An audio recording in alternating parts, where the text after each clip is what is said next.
14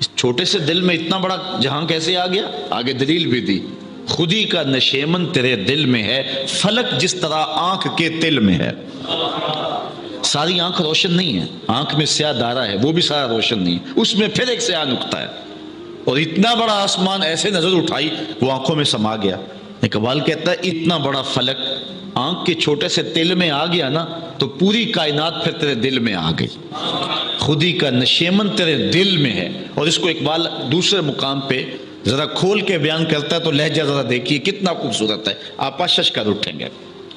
کانپتا ہے دل تیرا اندیشہ طوفان سے کیا، بات دل کی چلی نا، کانپتا ہے دل تیرا اندیشہ طوفان سے کیا، ناخدا تو بحر تو کشتی بھی تو ساحل بھی تو، ناخدا تو بحر تو کشتی بھی تو ساحل بھی تو، آہ کس کی جستجو آوارہ رکھتی ہے تجھے، راہ تو راہ رو بھی تو راہبر بھی تو منزل بھی تو، وائے ناکامی کہ تو محتاج ساکی ہو گیا، میں بھی تو مینا بھی تو مستی بھی تو حاصل بھی تو، بے خبر تو جوہر آئینہ ایام ہے، تو زمانے میں خدا کا آخری پیغام۔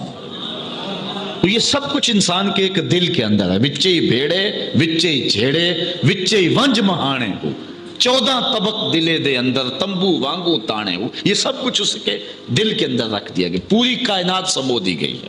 اور پھر دل ایک ایسی چیز ہے، دنیا کی ہر شے ٹوٹ جائے تو اپنی قیمت کھو دیتی ہے، اور جتنی زیادہ وہ ٹوٹ پھوٹ کا شکار ہوگی اس قدر ہی وہ اپنی قیمت کھو دے۔ یہ ڈائس ہے، یہ 4-5 ہزار روپے کا ہوگا، لیکن دھکا دے دوں اسے میں اور یہ ٹوٹ جائے، 2 حصوں میں بٹ جائے تو اس کی یہ قیمت نہیں رہے گی، اور دھکا اور زور سے دور 5 حصوں میں بٹ جائے تو اس کی قیمت اور نیچے چلی جائے گی، اور اگر ٹکڑے ٹکڑے کر دوں تو یہ بے قیمت ہو جائے گا، سوائے ایندھن کے اور کسی کام کا نہیں رہے گا، اور چند روپوں کے اندر اس کو خریدا جا سکتا ہے۔ کوئی بھی شے دنیا کی، یہ گلوب ہے، یہ اگر گر جائے، یہ بلب ٹوٹ جائے تو بے توقیر ہو جائے گا، آئینہ ٹوٹ جائے تو بے توقیر ہو جائے گا۔ دنیا کی ہر شے جتنی زیادہ ٹوٹے گی اتنی زیادہ بے توقیر ہوگی، لیکن کائنات میں ایک دل ایسا ہے جتنا زیادہ ٹوٹے گا اتنی قیمت بڑھتی چلی جائے گی۔ یہاں شاعر مشرق کا لہجہ دیکھیے، تو بچا بچا کے نہ رکھ اسے، تو بچا بچا کے نہ رکھ اسے، تیرا آئینہ ہے وہ آئینہ کہ شکستہ ہو تو عزیز تر ہے نگاہ آئینہ ساز میں۔ ہر شے ٹوٹ جائے تو بے توقیر اور بے قیمت ہو جاتی ہے، یہ جتنا زیادہ ٹوٹتا جائے گا اتنی قیمت بڑھتی چلی جائے گی۔ اس لیے فرمایا مجھے ڈھونڈنا ہو تو ٹوٹے ہوئے دلوں میں تلاش کرو، جتنا دل شکستہ ہوگا، جتنی شکستگی ہوگی اس قدر اس کی قیمت بڑھتی چلی جائے گی۔ ہر شے جو ہے وہ ٹوٹ کر بے توقیر اور بے قیمت ہو جاتی ہے، لیکن یہ دل ایک ایسی چیز ہے جتنا ٹوٹتا ہے اتنا ہی جو ہے اس کی قیمت بڑھتی چلی جاتی۔ ہر شے دنیا کی ایسی ہے کہ جب اس کو قید سے چھوڑا جائے تو وہ آزادی محسوس کرتی ہے، لیکن دل ایک ایسی چیز ہے کہ اس کا سارا جمال ہی قید میں ہے۔ یہاں پھر دیکھیے حضرت اقبال کا لہجہ، قید میں پہنچا تو حاصل مجھ کو آزادی ہوئی۔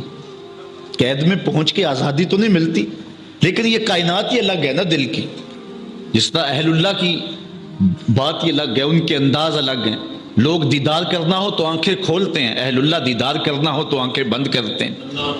مکتب عشق کا اپنا دستور ہے نا، اگر دنیا کے مکتب پہ جو سبق یاد کرے اسے چھٹی ملتی ہے، اور اس درس گاہ میں جو سبق یاد کرے اسے چھٹی نہیں ملتی، تو یہ دل کی کیفیت الگ ہے۔ قید میں پہنچا تو حاصل مجھ کو آزادی ہوئی، دل کے لٹ جانے سے اس گھر کی آبادی ہوئی۔ جتنا زیادہ لٹے گا اس قدر ہی یہ آباد ہوگا۔ وہ دل جو لٹا نہیں ہے وہ دل آباد ہی نہیں ہے، وہ دل ہی نہیں ہے جو لٹا نہیں ہے۔ دل تو وہ دل ہے جو لٹا ہے اور سرے راہ لٹا ہے، اور جتنا زیادہ لٹا ہے اتنا ہی تو آباد ہے دل۔ دل کی ساری رونق ہی لٹنے سے ہے اور اس کی ساری قیمت ہی ٹوٹنے سے ہے، تو تو بچا بچا کے نہ رکھ اسے، تیرا آئینہ ہے وہ آئینہ شکستہ ہو تو عزیز تر ہے نگاہ آئینہ ساز میں۔ اس لیے یہ دل کی کائنات ہے جس کو وہ وسعت عطا فرمائی گئی کہ پوری کائنات اس ایک چھوٹے سے دل کے اندر سما گئی۔ اللہ اکبر۔ اور سنیے، انسان واعظ و تلقین نصیحت باہر سے سنتا رہے اور برس ہا برس سنتا رہے، اس کے اثرات مرتب نہیں ہوتے۔ اور اگر اندر سے دل سے بات نکلے تو حضور علیہ السلام کا ایک فرمان ہے، ارشاد فرمائے اذا اراد اللہ بعبد خیرا جعل له واعظا من قلبه، جب اللہ تعالیٰ کسی بندے کی بھلائی کا ارادہ کرتا ہے تو اس کے دل کو اس کا واعظ بنا دیتا ہے، اس کا دل اس کو تلقین کرتا ہے، پھر حالات بدل دیتے ہیں۔ یہ ہے کسی شخص کے اندر سے آواز، ورنہ ساری زندگی بھی سنتے رہے۔ کئی دفعہ آپ دیکھتے نہیں ہیں کہ ایک آدمی بہت زیادہ مجالس میں بھی جاتا ہے لیکن بدلتا نہیں ہے، لیکن اچانک کوئی بات اندر سے اٹھتی ہے، دنیا کی دنیا بدل جاتی۔ اسی لیے وہ کسی نے کہا تھا نا، کعبے گیا گال نہیں مکدی جے دلوں نہ مکائیے۔ تو بات تو یہ ہے کہ اندر سے اٹھے، اندر سے اٹھے تو پھر کائنات تبدیل ہو جائے گی۔ تو یہ دل ہے کہ جو انسان کو خیر اور شر کی طرف ڈال دیتا ہے، اور اگر کوئی شخص اس دل کو، جو کہ انسان کا ایک بہترین واعظ ہے، اس کو مردہ کر دے اور اس کو برباد کر دے، اس کی بربادی کیسے ہے؟ عدم ذکر اور گناہوں کی کثرت۔ حضرت میمون بن مہران رضی اللہ تعالی عنہ روایت کرتے ہیں اذا اذنب العبد ذنبا نکت فی قلبہ نکتۃ سوداء، جب کوئی بندہ برائی کرتا ہے تو اس کے برائی کی وجہ سے اس کے دل پر سیاہ رنگ کا ایک نقطہ پڑ جاتا ہے۔ اگر وہ توبہ کر لے تو تدارک ہو جائے گا، لیکن اگر توبہ نہیں کرتا اور گناہ کے بعد پھر دوبارہ گناہ کرتا ہے تو اس نقطے کے ساتھ ایک اور نقطہ مل جاتا ہے، حتیٰ کہ اس کا پورا دل جو ہے وہ سیاہ ہو جاتا ہے۔ اور جب پورا دل سیاہ ہو جائے پھر کوئی بدی اس کے لیے تکلیف کا باعث نہیں ہوتی۔ جیسا کہ فرمایا گیا کہ مومن گناہ کرتا ہے تو یوں محسوس کرتا ہے جس طرح احد پہاڑ کے نیچے آ گیا، ابھی گرے گا اور مجھے کچل دے گا، جلدی سے توبہ سے تدارک کرتا ہے۔ اور منافق گناہ کرتا ہے تو اس کی کیفیت یہ ہوتی ہے جس طرح بدن پہ مکھی بیٹھی تھی، ہلکے اشارے سے اڑا دیا، کام کاج میں اور امور زندگی میں کوئی فرق نہیں پڑا۔ تو منافق کی یہ کیفیت ہے جو کہ سیاہ دل ہو چکا ہوتا ہے۔ جو چادر سفید ہو اس کے اوپر داغ لگ جائے تو محسوس ہوگا، جب تک دھوئیں گے نہیں، تدارک نہیں کریں گے تو آپ محسوس کرتے رہیں گے، نفیس طبیعتوں کو اور زیادہ محسوس ہوگا۔ لیکن اگر اس داغ کے ساتھ ایک اور داغ لگ جائے، پھر تیسرا، پھر چوتھا، حتیٰ کہ پوری چادر داغ ہو جائے، تو پھر کوئی نیا لگنے والا داغ طبیعت پر بوجھ کا سبب نہیں بنے گا، کیونکہ پوری چادر جو ہے وہ سیاہ ہو چکی ہے۔ اب کوئی نیا داغ طبیعت پر بوجھ کا سبب بھی نہیں ہے۔ انسان کے ضمیر کی چادر سفید ہو تو ایک گناہ بھی دل کے اوپر دھبا ڈالتا ہے تو اس کو بے چین کر دیتا ہے، لیکن جب دل کالا ہو جاتا ہے تو پھر اس کے بعد اس کے لیے نیا گناہ کسی پریشانی کا سبب نہیں ہوتا۔ اسی لیے میاں محمد بخش عارف کھڑی رومی کشمیر نے کیا خوبصورت بات کہی۔ اس نے کہا، او انسان، جب تو دنیا پہ آیا تھا تیرے ضمیر کی چادر پہ کوئی داغ نہیں تھا، تیرا دل ستھرا تھا، تو نے خود برباد کر لیا۔ اور کتنی خوبصورت نصیحت کی، چٹی چادر پھمڑا والی تے داغ نہ لامی جڑیاں، پھر نہ آکھیں حشر دہاڑے حال ربا کی بنیا۔ یہ چادر ہے۔ اور حضرت بابا بلے شاہ کا انداز بھی دیکھیے، وہ کہتے ہیں نفس پلیت پلیت چا کیتا اسی اصل پلیت تا ناسے۔ یہ نفس نے جو ہے وہ ہمارے اندر کو داغ کر دیا۔ ہم فطرتاً پیدا ہوئے تھے تو بالکل پاک پیدا ہوئے تھے۔ جب بچہ پیدا ہوتا ہے اس کے ضمیر کی چادر پہ کوئی داغ نہیں ہوتا، لیکن جو عمر بڑھتی چلی جاتی ہے پھر گناہوں میں منہمک ہوتا چلا جاتا ہے اور پھر اپنے ضمیر کی چادر کو میلا کر لیتا ہے، پھر کوئی نیا داغ لگنے سے اسے محسوس ہی نہیں ہوتا۔ جو پکا نمازی ہو، 5 گانا نماز جماعت سے پڑھنے کا عادی ہو، اگر کسی دن نماز چھوٹ جائے تو سارا دن بے چین رہتا ہے کہ نہیں رہتا؟ اور جو 5 چھوڑ دیتا ہے اسے بے چینی ہوتی نہیں، اس لیے کہ اس کا ضمیر بالکل سیاہ ہو چکا ہے۔ اسی طرح جو کوئی شخص کسی انسان کو قتل کر دے، کتنا سخت دل ہی کیوں نہ ہو، اسے رات کو نیند نہیں آتی، قاتل بے چین رہتا ہے مقتول کے قتل کے بعد۔ لیکن جو عادی قاتل ہو جاتے ہیں وہ انسان کو قتل کرنے کے بعد یوں ہوتے ہیں جس طرح ایک مکھی مار دی ہے، اس لیے کہ دل سیاہ ہو چکا ہے، اب ان کے لیے جو ہے وہ پریشانی کا سبب بھی نہیں ہے۔ تو حضور علیہ السلام نے ارشاد فرمایا، حضرت میمون بن مہران روایت کرتے ہیں، جب کوئی شخص گناہ کرتا ہے تو دل کے اوپر ایک سیاہ رنگ کا نقطہ پڑ جاتا ہے، اگر وہ اس کی اصلاح کر لے، اس کو دھو لے، دل کو ستھرا کر لے تو دل پھر مزکا ہو جائے گا۔ اگر نہیں کرتا اصلاح تو پھر دوسرا نقطہ، پھر تیسرا نقطہ، حتیٰ کہ وہ پورے جسم کو اور پورے دل کو گھیر لیتا ہے اور پھر اس کے لیے کوئی مسئلہ نہیں ہوتا۔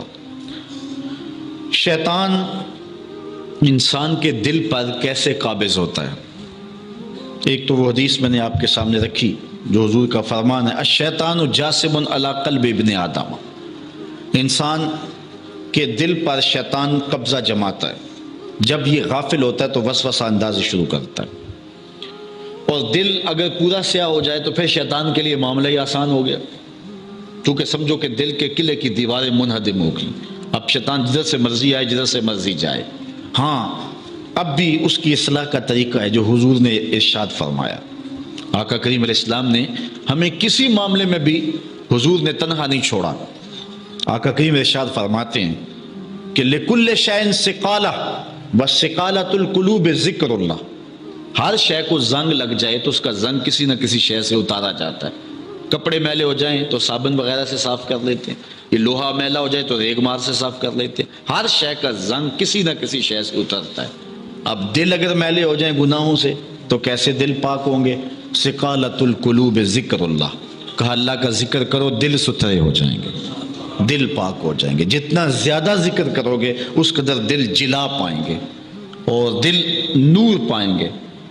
اور بزرگ صوفیہ فرماتے ہیں جب کوئی بندہ ذکر کرنے بیٹھتا ہے اور ایک مرتبہ کہتا ہے اللہ، تو اللہ تعالیٰ اس کی طرف نظر رحمت سے دیکھتا ہے، اور جس کی طرف اللہ نظر رحمت سے دیکھتا ہے اس کے 70 گناہ جل کے راکھ ہو جاتے ہیں۔ تو ایک مرتبہ اللہ کہنے سے 70 گناہ مٹ گئے، پھر یہ بار بار تکرار کرتا رہا تو دل جو ہے وہ آہستہ آہستہ مصفہ ہونا شروع ہو جاتا ہے، دل سیکل ہونا شروع ہو جاتا ہے، دل پاکیزہ ہونا شروع ہو جاتا ہے، اس کے اوپر سے غلاظت، گندگی اور جو دل کے اوپر چڑھا ہوا غلاف ہے وہ اتر جاتا ہے، اور دل پھر انوار پانے لگتا ہے۔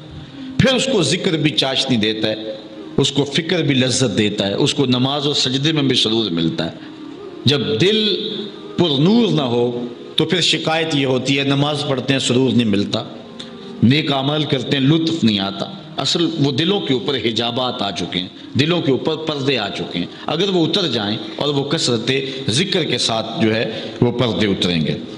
اب دل 4 طرح کے ہیں، القلوب اربع، دل 4 طرح کے ہیں۔ ایک دل قلب اجرد فیہ سراج یظہر، ایک مومن کا دل وہ بالکل ایسے ہوتا ہے جس طرح چراغ روشن ہوتا ہے، اور مومن کے پاس جو بیٹھے اللہ اس کے دل کو بھی نور کر دیتا ہے، چونکہ دلوں سے نور کی شعائیں نکلتی۔ کسی زمانے میں لوگ اس بات کو نہیں مانتے تھے جو عقل والے تھے، لیکن اس زمانے کے اندر موجودہ سائنس نے اسیری لہروں کو تسلیم کیا ہے، اور وہ کہتے ہیں کہ جو شخص نیک ہے اس کے بدن سے وہ لہریں نکلتی ہیں، اچھے اخلاق والا، اچھے کردار والا، اور دوسرے پر وہ مرتب ہوتی ہیں، اور جو بدکار ہے، برا شخص ہے، اس کے بدن سے وہ لہریں نکلتی ہیں اور دوسرے پر مرتب ہوتی ہیں۔ اور حضور علیہ السلام نے صدیوں قبل یہ بات بتائی۔ حضور نے فرمایا اچھے آدمی کی صحبت ایسے ہے کحامل المسک، جس طرح کستوری والا شخص ہوتا ہے، عطار کی طرح ہے کہ اس کے پاس اگر آپ بیٹھیں تو خوشبو آتی رہے گی۔ فرمایا یا تو تمہیں دے گا تحفہ، یا تم اس سے خرید لو گے، یا نہ وہ تحفہ دے گا نہ تم خریدو گے، لیکن جب تک بیٹھو گے مشام جام معطر رہیں گے، اور گھر آؤ گے تو لباس میں خوشبو بسی ہوئی ہوگی۔ اس لیے اچھے بندے کی صحبت کو حضور نے جو ہے وہ کستوری والے عطار سے حضور نے تشبیہ دی، اور جو برا شخص ہے اس کی مثال حضور علیہ السلام نے بھٹی والے سے مثال دی کہ جو شخص بھٹی والے شخص کے پاس بیٹھے گا یا تو کچھ چنگاری اڑے گی اور اس کے جسم اور کپڑوں کو جلا دے گی، اور اگر چنگاری اڑ کے اس کے بدن کو نہ بھی جلائے تو جتنی دیر بیٹھا رہے گا اس کی بدبو، اس کا دھواں اس کے لیے پریشانی کا باعث رہے گا۔ اس لیے اچھے آدمی کی صحبت کو اختیار کرنے کا حکم دیا۔ ہمارے مشائخ نقشبندیہ کا طریقہ یہ ہے، وہ کہتے ہیں کہ اچھے آدمی کی صحبت میں جا کے بیٹھ جاؤ، نہ تم کوئی بات کرو نہ وہ کوئی بات کرے، اس کے باوجود بھی من میں روشنیاں ہوں گی، من میں اجالے اتریں گے۔ اللہ اکبر۔ وہ میاں صاحب نے کہا تھا نا، چنگے بندے دی صحبت یارو جویں دکان اتاراں، سودا پاویں مول نہ لئیے ہلے آن ہزاراں۔ تے برے بندے دی صحبت یارو جویں دکان لوہاراں تے کپڑے پاویں کنج کنج بئیے چنکاں پین ہزاراں. تو جل جانے کا اندیشہ بہر صورت موجود ہے. تو اس لیے آج دنیا جو ہے وہ اسیری لہروں کو مانتی ہے. میں اس کی سادہ مثال آپ کو دینا چاہتا ہوں کہ کسی کے بدن سے اسیری لہریں نکلنا تو دور کی بات ہے، کسی شخص کے تذکرے سے اس کے اثرات مرتب ہوتے ہیں. مثال کے طور پہ اگر آپ کے کسی دیرینہ اور پیارے دوست کا تذکرہ چھیڑ دیں، گفتگو کر دیں، تو اس سے طبیعت میں خوشی پیدا ہوگی کہ نہیں ہوگی؟ آپ حشاش بشاش ہو جائیں گے. لیکن کسی غلط آدمی کا جس سے آپ کو نفرت ہو اس کی بات چھیڑ دیں، طبیعت میں گھٹن پیدا ہوگی کہ نہیں ہوگی؟ اگر گندگی کے ڈھیر کی بات کوئی چھیڑ دے طبیعت میں گھٹن پیدا ہوگی کہ نہیں ہوگی؟ اور اگر پھولوں کی بات چھیڑ دے، موتیے کی، نسرین کی، نسترن کی، چمبیلی کی، گلاب کی، موتیے کی، ان پھولوں کا تذکرہ کو چھیڑ دے، طبیعت میں خوشی پیدا ہوگی کہ نہیں ہوگی؟ یہ ایک فطری بات ہے. آپ جو ہے وہ کسی اچھی بات کو چھیڑ دیں، اس کے اثرات مرتب ہوں گے اور آپ کا چہرہ کھل جائے گا. اور کسی بری بات کو چھیڑ دیں تو طبیعت کے اندر ایک اداسی پیدا ہو جائے گی، طبیعت کے اندر ایک غصہ پیدا ہو جائے گا. تو آپ اپنے محبوبوں کی بات سننا چاہتے ہیں، آپ اچھوں کی بات سننا چاہتے ہیں، اور بروں کی بات اور برائی کا تذکرہ یقیناً طبیعت کے اندر گھٹن کا سبب بن جاتا ہے. یہ ایک فطری بات ہے اور اس کا کوئی انکار نہیں کرتا. اسی طرح جو دل ہیں، دلوں سے انوار نکلتے ہیں اور دلوں سے لہریں نکلتی ہیں اچھے اور برے شخص کے دل سے، اور اس کے اثرات مرتب ہوتے ہیں. حدیث شریف میں آتا ہے، جس کو امام طبرانی نے اپنی موجم میں اپنی سند کے ساتھ روایت کی ہے، کہ اللہ کے کچھ فرشتے ہیں جو زمین پہ چلتے ہیں، سیاحین فی الارض. ڈیوٹی کیا، ذمہ داری کیا ان کی؟ مجالس سے ذکر ڈھونڈتے ہیں. جہاں کوئی ذکر ہو رہا ہے، نعت خوانی ہو رہی ہے، تذکرہ رسول ہو رہا ہے، جہاں اللہ کا ذکر ہو رہا ہے، بعض التلقین نصیحت ہو رہی ہے، ایسی مجالس ڈھونڈتے ہیں. جب وہ مجالس مل جاتی ہیں تو اس غرض سے آفاق کے گوشے گوشے میں گھومنے والے فرشتوں کو آواز دیتے ہیں. حدیث میں ان کی آواز بھی ذکر کی گئی ہے. آواز کیا ہے؟ ہلموا الی بغیتکم، یہ آواز دیتے ہیں. وہ اپنے ساتھیوں کہتے ہیں، او جن کو ڈھونڈ رہے تھے وہ یہاں ہیں، آ جاؤ ادھر. وہ بھی آنا شروع ہو جاتے ہیں، حتیٰ کہ اس مجلس سے لے کر کے آسمان تک فرشتوں کی قطاریں لگ جاتی ہیں، اور وہ اپنے نوری پروں میں اس مجلس کو ڈھانپ لیتے ہیں. مجلس اختتام کو پہنچتی ہے تو وہ سونے کے تشتوں میں وہ ذکر لیے، وہ باتیں لیے، وہ فکر لیے، وہ انوار لیے اللہ کے حضور حاضر ہوتے ہیں. باوجود علم کے اللہ تعالیٰ ان فرشتوں کو پوچھتا ہے، میرے فرشتوں کہاں سے آئے ہو؟ تو عرض کرتے ہیں، مالک فلاں بستی میں کچھ لوگ تیرا ذکر کر رہے تھے، ہم وہاں سے آئے. اللہ تعالیٰ جل شانہ ارشاد فرماتا ہے کہ وہ میرے بندے کیا چاہتے تھے؟ یا اللہ تیری رضا چاہتے تھے. اللہ تعالیٰ ارشاد فرماتا ہے کہ کیا میرے بندوں نے مجھے دیکھا ہے؟ فرشتے عرض کرتے ہیں، نہیں یا اللہ تجھے نہیں دیکھا. کہا اگر دیکھ لیتے یا اللہ پھر تو بہت زیادہ تیری آرزو کرتے. اور کیا چاہتے تھے؟ یا اللہ تیرے قہر و غضب سے پناہ مانگتے تھے اور تیری دوزخ سے پناہ مانگتے تھے. اللہ تعالیٰ ارشاد فرماتے انہوں نے میرے دوزخ کو دیکھا؟ یا اللہ نہیں دیکھا. اگر دیکھ لیتے یا اللہ پھر تو بہت زیادہ پناہ مانگتے اور بہت زیادہ ڈر ان کے سینے میں اس کا ہوتا. تو اللہ تعالیٰ ارشاد فرماتا ہے، میرے فرشتوں تم گواہ ہو جاؤ، میں نے اپنے بندوں کی بخشش فرما دی. جتنے بھی بندے تھے سب کو میں نے بخش دیا. یہ صحیح حدیث ہے، جو میں بات سنانے لگا وہ آگے حدیث میں. تو کوئی فرشتہ بولتا ہے، یا اللہ ان میں سے ایک آدمی تھا جو اہل مجلس سے نہیں تھا، وہ ویسے ہی آ کے بیٹھ گیا تھا، اس کو کسی بندے سے غرض تھی، کام تھا، اس کے انتظار میں بیٹھ گیا کہ یہ فارغ ہو تو میں اس سے یہ بات کروں. وہ مجلس کی نہ نیت سے آیا تھا نہ اس غرض سے وہاں بیٹھا ہوا تھا. یہ فرشتے عرض کرتے ہیں تو اللہ تعالیٰ کے ارشاد کیا فرماتا ہے؟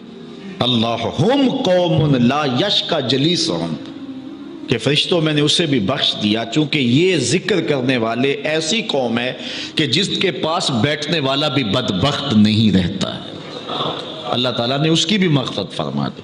ہم قوم لا یشقی جلیسہم، یہ ایسی قوم ہے کہ جن کے پاس بیٹھنے والا بھی بدبخت نہیں رہتا. اسی لیے کہا تھا نا خواجہ غلام فرید نے، اٹھ فریدا ستیا تے میلہ ویکھن جا، وت کوئی بخشیا مل جاوے تے تم ہی بخشیا جا. کبھی ایسے بھی تو کام بن جاتا ہے نا. تو اس لیے دلوں سے انوار نکلتے ہیں جو دلوں تک پہنچتے ہیں.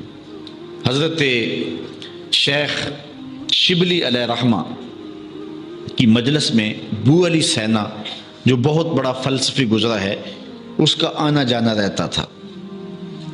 ایک دن حضرت معارف اس میں ذات بیان کر رہے تھے کہ اللہ تعالیٰ کے نام کی بڑی برکات ہیں اور وہ برکات دل پر اثر پذیر ہوتی ہیں۔ تو چونکہ فلسفی حضرات عقل سے سوچنے کی عادت رکھتے ہیں، اگرچہ یہ دیندار بھی ہوں لیکن غلبہ ادھر کا ہی ہوتا ہے، زیادہ سوچ ان کی جو ہے وہ دلائل کی صورت میں ہوتی ہے۔ تو اس نے اٹھ کے کہا کہ یہ بات سمجھ میں نہیں آتی، اس کی ذات تو مؤثر ہے لیکن نام میں کیا رکھا ہے؟ تو حضرت شیخ نے فرمایا کہ نام میں بھی تاثیر ہے، اللہ تعالیٰ کے نام میں بھی تاثیر ہے، نام لینے سے بھی اثرات مرتب ہوتے ہیں۔ اس نے آگے سے بحث شروع کی۔ حضرت سمجھ گئے کہ یہ اب ماننے والا نہیں ہے، تو بزرگوں کا طریقہ منوانے کا اپنا ہی ہوتا ہے۔ آپ نے فرمایا ابو علی بیٹھ جا، تیرے سے کیا بات کروں، تو ویسے ہی گدھا ہے۔ بھری بزم میں اتنے بڑے فلسفی کو شیخ شبلی نے گدھا کہہ دیا، غصے سے لال پیلا ہو گیا، مجھے حضرت گدھا کہہ دیا۔ تو شیخ مسکرائے، کہا دیکھا نا گدھے کے نام میں کتنا اثر ہے کہ تیرا رنگ بدل گیا، تو کیا اللہ کا نام دلوں کا رنگ نہیں بدل سکتا؟ جب انسان اللہ کا ذکر کرتا ہے تو اس ذکر کی برکت سے دلوں کے زنگ اترتے ہیں، اور اس لیے اہل اللہ کی صحبت میں بیٹھ کر کے بھی اس کے اثرات مرتب ہوتے ہیں۔ دوسرا دل، وَقَلْبٌ أَسْوَدُ مَنْكُوشٌ فَذَلِكَ قَلْبُ الْكَافِرِ، دوسرا دل کالا دل ہے، یہ کافر کا دل ہے، کافر کے پاس بیٹھو گے تو اس کے اثرات مرتب ہوں گے۔ اس طرح وَقَلْبٌ أَغْلَفُ مَرْبُوطٌ عَنْ غِلَافِهِ فَذَلِكَ قَلْبُ الْمُنَافِقِ، تیسرا دل جو غلاف اور پردے میں لپٹا ہوا ہے، یہ منافق کا دل ہے۔ وَقَلْبٌ مُصَفَّعٌ فِيهِ إِيمَانٌ وَنِفَاقٌ، اور ایک دل ہے جو سادہ تختی کی طرح ہے، اس کے اوپر نفاق بھی لکھا جا سکتا ہے، اس کے اوپر ایمان بھی لکھا جا سکتا ہے۔ اب آدمی کن لوگوں کے پاس بیٹھتا ہے، کچھ دل ایسے ہی ہوتے ہیں، اگر ادھر چلے گئے تو ادھر ہو گئے، ادھر چلے گئے تو ادھر ہو گئے۔ تو ان لوگوں کو اپنی مجالس اور اپنی صحبتیں پاک رکھنی چاہیے تاکہ ان کا دل نفاق کی سمت نہ چلا جائے، ان کا دل پاک لوگوں کے ساتھ لگے اور اس کی برکات داخل ہوں۔ اب شیطان انسان کے دل پر جو اثر انداز ہوتا ہے وہ کیسے ہوتا ہے؟ تو امام غزالی علیہ رحمہ بڑی خوبصورت بات لکھی۔ آپ فرماتے ہیں انسان کا دل، اس کا قلع بہت وسیع ہے اور شیطان اس میں داخل ہوتا ہے کچھ سیڑھیاں لگا کے۔ اگر دل جاگ رہا ہو اور فصیلے دل پر، جو دل کا قلعہ ہے اس کی فصیلوں پر پہرے دار کھڑے ہوں ذکر کے، تو پھر شیطان کو اندر نہیں گھسنے دیتے، ورنہ شیطان گھس جاتا ہے۔ وہ سیڑھیاں کون سی ہیں؟ قال لا تغضب، حضور میں غصہ نہ کیا کر، یہ شیطان کی ایک سیڑھی ہے جس کے ذریعے دل پہ داخل ہوتا ہے۔ دوسری سیڑھی الشہوہ، شہوات کے ذریعے، نفسانی شہوات، جنسی شہوات اور دیگر شہوات کے ذریعے قلب انسانی میں ڈیرا ڈال لیتا ہے۔ تیسرا الحسد، حسد کے ذریعے سے دل کی فصیل پھلانگتا ہے اور حسد انسان کو دیوانہ بنا دیتا ہے، یہ بہت بڑا اور برا مرض ہے۔ حضرت شیخ سعدی شیرازی فرماتے ہیں بمیر حسود کی مرزیست جز مرگ علاج نیست، کہتے ہیں اے حاسد تو ماری جا، چونکہ تیرا مرض ایسا ہے کہ جس کا علاج سوائے موت کے اور کوئی نہیں۔ کچھ لوگ خام خواہ کی پریشانی میں رہتے ہیں، اس سے بھی حسد، اس سے بھی حسد، حسد پالتے رہتے ہیں، محسود کو خبر بھی نہیں ہوتی، وہ آگ میں جلتے رہتے ہیں، اپنے آپ کو خام خواہ کی مصیبت میں ڈالنا۔ وہ ادھر چلا گیا، اس کو شہرت مل گئی، اس کو عزت مل گئی، اس کو دولت مل گئی، بس یہ اپنے اندر مصیبتیں پالی ہوئی ہیں، اور خود بخود از خود رنجیز، شیخ سعدی فرماتے ہیں کہ جو حسد ہے وہ از خود رنج میں ہے، خود بخود ایک تکلیف میں مبتلا ہے، اور اس کا علاج کہتے ہیں سوائے مرگ کے اور کچھ نہیں ہے۔ اور حضور نے فرمایا کہ حسد نیکیوں کو یوں کھا جاتا ہے جس طرح سوکھی لکڑیوں کو آگ کھا جاتی، تباہ کر دیتا ہے نیکیوں کو حسد، اور یہ انتہائی بری چیز ہے، اور کائنات میں سب سے پہلا گناہ ہوا بھی حسد ہے۔ شیطان نے حضرت آدم علیہ السلام سے حسد کیا کہ یہ خلیفے بنائے جا رہے ہیں، میری باتیں کدھر گئیں؟ ابا واستکبر وکان من الکافرین، تکبر اور حسد اس کو لے ڈوبا اور اس نے جو ہے وہ تباہی کا راستہ اختیار کیا۔ آگے والحرص، لالچ، یہ بھی شیطان کی ایک سیڑھی ہے جس سے قلب انسانی میں داخل ہوتا ہے۔ جس دل میں حرص پیدا ہو جاتی ہے تو درہم و دینار سے نہ حرص پوری ہوتی ہے، نہ غلہ و دیگر اجناس سے اس کی حرص ختم ہوتی ہے۔ حضرت علامہ رومی نے بڑی خوبصورت بات لکھی، کوزائے چشم حریصاں پر نہ شد، تا صدف کانے نہ شد پر در نہ شد۔ رومی مرشد اقبال کہتے ہیں کہ حریص کی آنکھ کا پیالہ بھرتا ہی نہیں ہے، اور شیخ سعدی فرماتے ہیں پیٹ بھر جاتا ہے آنکھ نہیں بھرتی۔ آج ہر بندہ کہتا ہے جی میں 2 روٹیوں کے لیے لگا ہوا ہوں، بچوں کی روٹی کے لیے لگا ہوں، یہ جھوٹ ہے، کوئی کتنی کو کھا لے گا، لیکن یہ دوڑ لگی ہوئی ہے، حرص ہے، یہ لالچ ہے، جس سے ہر ناجائز کام کو بھی انسان اختیار کر لیتا ہے۔ الطمع فی الناس، یہ بھی ایک خواہش ہے، یعنی لوگوں کی خواہش کہ میرے ساتھ بہت سارے لوگ جو ہیں وہ مل جائیں اور میری ایک پارٹی اور میرا ایک گروہ بن جائے۔ یہ ایک صورت ہے شیطان کی، یہ بڑا باریک جال ہے اور اس سے بڑے بڑوں کو پھانس لیتا ہے۔ العجلہ، جلد بازی، یہ بھی شیطان کی ایک سیڑھی ہے جس سے دل کے قلعے میں داخل ہوتا ہے۔ الدراہم، اور امام غزالی فرماتے ہیں یہ درہم و دینار، یہ پیسے، یہ دولت، یہ بھی انسان کے دل کو برباد کرنے والی باتیں ہیں۔ اور پھر فرمایا البخل، جب پیسے مل گئے تو پھر اس کے بعد بخل کی مرض میں مبتلا کر کے انسان کے دل کو برباد کر دیتا ہے۔ اس عنوان سے بہت کچھ کہا جا سکتا ہے، لیکن 2 باتیں کہوں گا اور اپنی گفتگو کو سمیٹ لوں گا۔ ایک تو اللہ تعالیٰ جل شانہ نے سورہ فتح میں فرمایا کہ ہم نے کسی شخص کے سینے میں 2 دل نہیں رکھے، باقی اعضائے بدنیاں 2 ہیں، کان 2 ہیں، آنکھیں 2 ہیں، اس کے نتنے 2 ہیں، ہاتھ 2 ہیں، پاؤں 2 ہیں، لیکن زبان بھی ایک ہے اور دل بھی ایک ہے۔ بس اس اشارے کو سمجھیں کہ یہ ایک ایک کیوں ہے۔ رب ہم سے چاہتا کیا ہے؟ رب نہیں چاہتا کہ دل میں میرے علاوہ بھی کوئی اور ہو، چاہتا ہے کہ یہ ٹھکانہ ہی میرا ہے۔ قلوب المومن عرش اللہ، مومن کا دل اللہ کا عرش ہے، اور اللہ گوارا نہیں کرتا کہ اس میں کوئی اور ہو۔ یار کوئی اور ہو تو کوئی جاتا ہے وہاں؟ کوئی غیرت مند محبوب ہو تو محب کے گھر میں کوئی اور ہو تو کیا وہ قدم رکھے گا اندر؟ وہ کہے گا پہلے گند نکال پھر آؤں گا۔ وہ کہتا ہے حرص بھی نکال، بخل بھی نکال، لالچ بھی نکال، تکبر بھی نکال، پھر انتظار کر، پھر اشکوں کا چھڑکاؤ کر، دل کی سیج سجا، اور پھر منتظر ہو، پھر دیکھے کرم کیسے ہوتا ہے۔ جب دل صاف کر لیا، اشکوں کا چھڑکاؤ کر لیا، پھر عرض کرے نا ہر تمنا دل سے رخصت ہو گئی، اب تو آجا، اب تو خلوت ہو گئی، پھر رنگ بنے گا۔ تو دل اللہ تعالیٰ نے ایک عطا کیا ہے، دل 2 نہیں عطا کیے گئے۔ اور میں اپنی گفتگو کو دل کے حوالے سے مکمل نہیں سمجھوں گا جب تک حضور کے دل کا ذکر نہیں کروں گا، حضور کے قلب اطہر کا ذکر نہیں کروں گا۔ اعلیٰ حضرت کا جو قصیدہ ہے، جو قصیدہ اسلامیہ ہے، مصطفیٰ جان رحمت پہ لاکھوں سلام، یہ حضور کے پاؤں کے ناخنوں سے لے کر حضور کے سر انور تک ایک ایک عضو کی تعریف میں ہے۔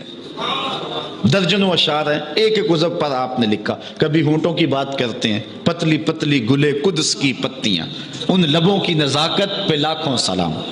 کبھی ہاتھوں کا ذکر کرتے ہیں، ہاتھ جس سمت اٹھ گیا غنی کر دیا، موج بحر سماحت پہ لاکھوں سلام۔ کبھی بازو کا ذکر کیا، جس کو بارے 2 عالم کی پرواہ نہیں، ایسے بازو کی طاقت پہ لاکھوں سلام۔ کبھی سر کا ذکر کیا، جس کے سامنے سرے سروراں خم رہا، اس سرے تاج عزت پہ لاکھوں سلام۔ کبھی قدموں کا ذکر کیا، کبھی ہونٹوں کا ذکر کیا، کبھی داڑھی شریف کا ذکر، ایک ایک عضو کا ذکر ہے۔ آپ دیکھیں اس طرح آنکھوں پر، آنکھوں کی پتلیوں پر ایک ایک عضو پر اعلیٰ حضرت کے شعر ہیں، اور حد کر دی ہر جگہ پہ جہاں بھی قلم اٹھایا۔ کسی زمانے میں میر تقی میر کی یہ غزل، ہم بھی چونکہ ادب کے طالب علم رہے ہیں، تو کسی زمانے میں میر تقی میر کی یہ غزل کہ ناز کی اس لب کی کیا کہیے، پنکھڑی جیسے گلاب کی سی ہے، تو لگتا تھا کہ ہونٹوں پر جو تشبیہ دی ہے میر تقی میر نے حد کر دی۔ لیکن یقین جانے جب اعلیٰ حضرت کا شعر پڑھا تو آشش کر اٹھے، یہ بہت تشبیہ ہے، ناز کی اس لب کی کیا کہیے، پنکھڑی جیسے گلاب کی سی ہے۔ لیکن ذرا اعلیٰ حضرت کو دیکھیں کہ پتلی پتلی گلے قدس کی پتیاں، ان لبوں کی نزاکت پہ لاکھوں سلام۔ تو ایک ایک عضو پر جو بھی کہا حد کر دی۔ اللہ اکبر۔ بلکہ یہاں مجھے ایک شعر یاد آ گیا حضرت کا، حضور بالکل سیدھی مانگ نکالا کرتے تھے، بالکل ناک کی سیدھ پر سیدھی مانگ نکالتے، اور یہی سنت ہے۔ تو آقا کریم علیہ السلام کی اس مانگ پر بھی اعلیٰ حضرت نے کوئی بات کرنی تھی. تو ہر شاعر کا مزاج ہوتا ہے کہ وہ اپنے محبوب کی زلفوں کو شب کہے. وہ حافظ شیرازی کہتا ہے نا، بفروغ چہرہ زلفت رہ دل زند ہما شب چے دلاورس دزدے کے بشب چراغ دارت.